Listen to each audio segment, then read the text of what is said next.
got your first picture here, Dad. Start talking? Yep.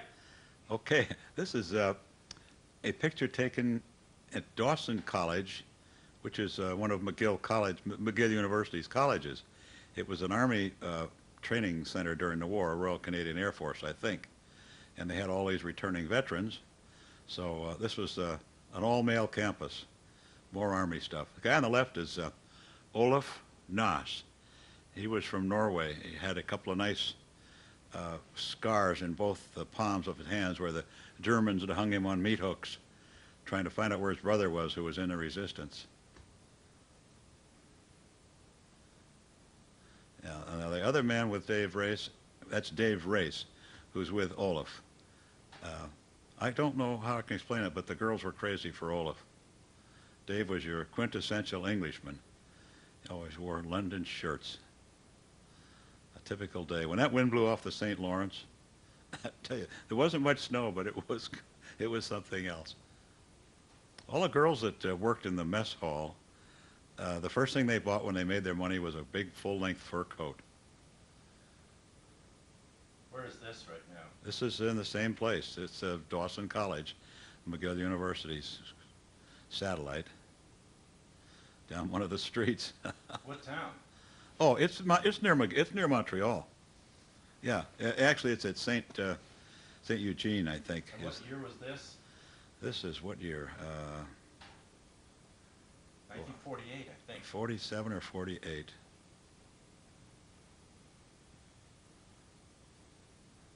This is about the max of the amount of snow.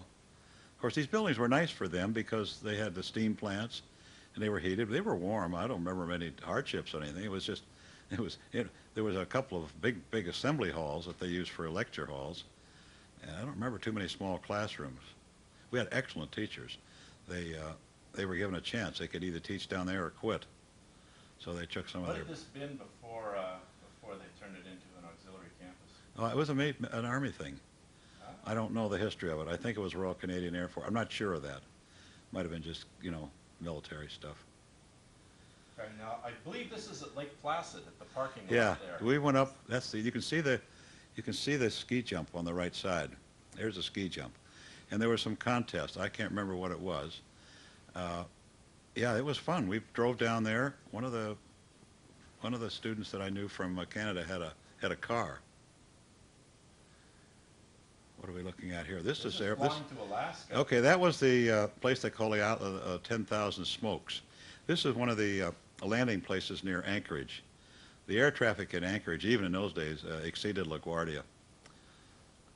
Float planes, I mean, that's your transportation in Alaska. They put skis on them in the winter. Those are the Chugach Mountains. Very pretty backdrop around Anchorage. Very pretty. Was this any particular float plane that you remember? No, I just took it. That was taken early late in the spring. This they were building the town. This was almost the edge of town. They had a park, and that was one of the new buildings.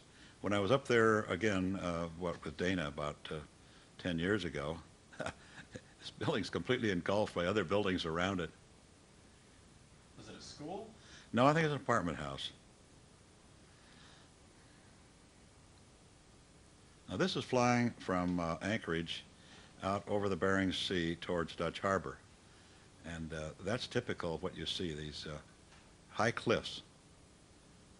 And of course, this is early. This is in April. What kind of a plane was this you were flying in? I think it was a Goonie bird, a DC-3 Goonie bird.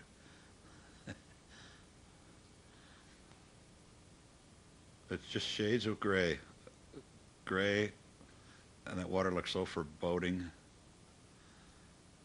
Now, you see quite a bit of grass on these little islands that you go by. And when the wind is blowing constantly, and you can see the waving of the grass.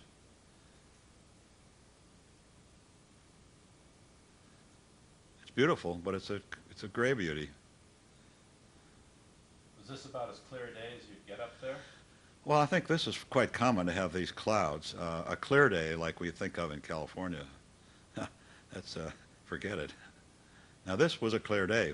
compared to what you have. This is Dutch Harbor, and I don't know what the nature of this stuff is, but we were out in the building site where we worked, was right in back of this, and you can see how green everything is. I mean, it is green because it gets a lot of moisture. Now that's looking back from where I just showed you toward Dutch Harbor, and it's called Unalaska, too. It's much larger now. I saw a story on it in the paper about a year ago, and it's incredibly larger. What were you doing up there? We were taking down an ordnance building, and shipping it back somewhere. It was a big project.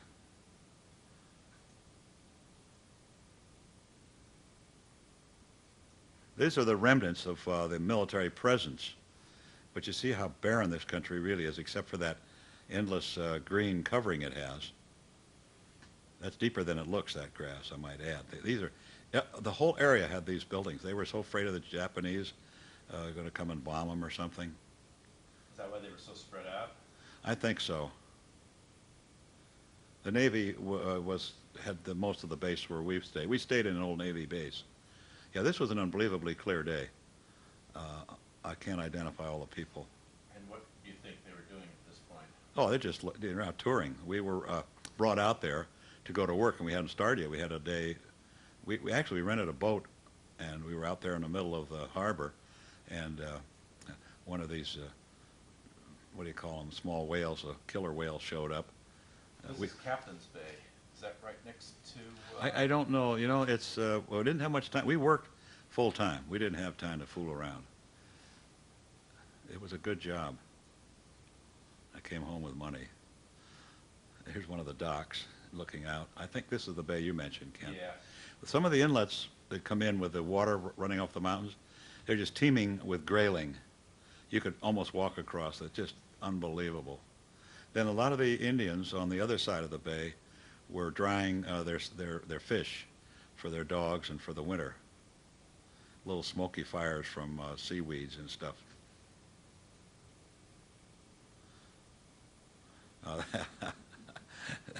Some guy named Dick.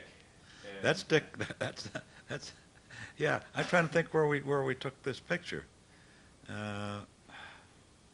Dick Bond is his name, and he worked with me at International Harvester Motor Trucks. Lost track of Dick. Very nice guy. I don't know where we took that picture. What kind of truck is that? I don't know. It's older than I am. I know that. More Dutch Harbor. That's pretty typical of those islands out there. They're pretty. They're scenic, but Pretty bleak. they're pretty far out. Yeah, pretty bleak. That's the right word. Well, you can see that they're probably, I think they're all volcanic. And if they were further south, they'd be, look like some of the stuff that you see from the tropics.